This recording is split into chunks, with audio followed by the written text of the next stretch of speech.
Hello friends, welcome to ambience kitchen. நம்ம kitchen இன்னைக்கு என்ன பார்க்க போகிறோம்னா, சூப்பரான ஒரு சிம்பிளான முட்டைக்கறி தான் பார்க்க போகிறோம். வெங்காயம் எல்லாம் வதக்கி இது டைம் வேஸ்ட் பண்ண வேண்டாம். ஈஸியாக குக்கரில் பண்ணக்கூடிய ஒரு அருமையான அடிபொலியான ஒரு முட்டைக்கறி.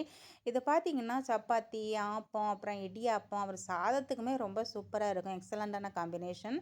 இது வீட்டில் இருக்கிற கொஞ்சம் பொருட்களை வச்சு சூப்பராக எக்ஸலண்ட்டாக பண்ணிக்கலாம். வாங்க இதை எப்படி பண்ணலான்னு பார்ப்போம்.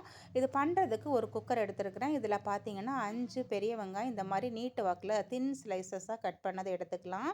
அப்புறம் பார்த்தீங்கன்னா கருவேப்பிலை ஒரு கொத்து எடுத்துக்கலாம். அப்புறம் பார்த்தீங்கன்னா பச்சை மிளகாய் ஒரு 3 கீறினது சேர்த்துக்கலாம். 1 டீஸ்பூன் அளவுக்கு இஞ்சி பூண்டு பேஸ்ட்டு சேர்த்துக்கலாம். 1 டேபிள் ஸ்பூன் அளவுக்கு ஆயில் சேர்த்துக்கலாம். உப்பு பார்த்தீங்கன்னா 1 டீஸ்பூன் சேர்த்துக்கலாம். மல்லித்தூள் ஒரு 3 டீஸ்பூன் அளவுக்கு சேர்த்துக்கலாம். காஷ்மீரி ரெட் சில்லி பவுடர் பார்த்தீங்கன்னா 2 டீஸ்பூன் சேர்த்துக்கலாம்.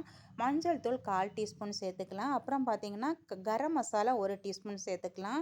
பெப்பர் பவுடர் 1/2 டீஸ்பூன் சேர்த்துக்கலாம். இப்போ ஒரு 1/2 கப் தண்ணி சேர்த்து இதை நல்லா மிக்ஸ் பண்ணிக்கலாம். மிக்ஸ் பண்ணி இதை மூடி போட்டு ஒரு 5 விசில் நம்ம செட் பண்ணி வைக்கணும். ஓகே, இப்போ இது இருக்கட்டும், ஒரு 5 விசில் வரட்டும். அப்போது வெங்காயம்லாம் நல்லா வதங்கி வெந்திருக்கும். ஓகே, இப்போ வெங்காயம் நல்லா வதங்கி வெந்துடுச்சு. இப்போ பார்த்தீங்கன்னா இது கூடவே சுகர் சேர்த்துக்கலாம். ஒரு 1/4 டீஸ்பூனுக்கு கம்மியாக தான் சுகர் சேர்த்துக்கணும்.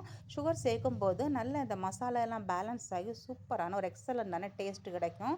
ஓகே, இப்போ பார்த்தீங்கன்னா இதில் நான் முட்டை வேக வச்சு வச்சுருந்தேன். ஒரு 6 முட்டை வேக வச்சு இந்த மாதிரி லைட்டாக கோடு போட்டு வச்சுருந்தேன். லைட்டாக கோடு போட்டு இந்த மாதிரி போடும்போது மசாலாலாம் உள்ளே இறங்கி நல்ல டேஸ்ட் கிடைக்கும். ஓகே, இப்போ இந்த 6 முட்டையும் சேர்த்தாச்சு. இப்போ பார்த்தீங்கன்னா ஒரு 1/2 கப்பு தேங்காய் பால், கெட்டி தேங்காய் பால் சேர்த்துக்கலாம். சேர்த்து நல்லா மிக்ஸ் பண்ணி விட்டு இதை ஒரு 5 நிமிஷம் கொதிக்க விடுவோம். ஓகே, இப்போ பார்த்தீங்கன்னா 5 நிமிஷமாக கொதிச்சிட்டு இருக்கு. சூப்பரான நம்ம முட்டைக்கறி இப்போ ஓரளவு ரெடி ஆயிடுச்சு. இதுக்கு ஒரு தாளிப்பு கொடுத்துக்கணும். ஓகே, தாளிக்கிறதுக்கு பார்த்தீங்கன்னா நான் ஒரு வானொலி அடுப்பில் வச்சுருக்கிறேன். இதில் பார்த்தீங்கன்னா வானொலி நல்லா காஞ்சிடுச்சு. ஆயில் விட்டுக்கலாம். ஒரு டேபிள் ஸ்பூன் அளவுக்கு ஆயில் விட்டுக்கலாம். ஆயில் நல்லா சூடானதும் 1/4 டீஸ்பூன் கடுகு சேர்த்துக்கலாம். கடுகு நல்லா வெடித்ததும் இதில் காஞ்ச மிளகாய் சேர்த்துக்கலாம். அப்புறம் பார்த்திங்கன்னா சின்ன வெங்காயம் ஒரு 5 சின்ன வெங்காயம் குட்டி குட்டியாக கட் பண்ணி சேர்த்துக்கலாம். இப்போ வெங்காயம் நல்லா வதங்கிடுச்சு பொன்னிறமாக. இப்போ கருவேப்பிலை சேர்த்துக்கலாம். ஓகே, இப்போ இந்த தாளிப்பை நம்ம இந்த முட்டைக்கறியில் கொட்டிக்கலாம். ரொம்ப ரொம்ப சூப்பரான டேஸ்ட்டான நம்ம முட்டைக்கறி இப்போ ரெடி ஆயிடுச்சு. இது பார்த்தீங்கன்னா சப்பாத்திக்கு, ஆப்பத்துக்கு எல்லாம் சூப்பரான எக்ஸலண்ட்டான காம்பினேஷன். கண்டிப்பாக ட்ரை பண்ணி பாருங்கள்.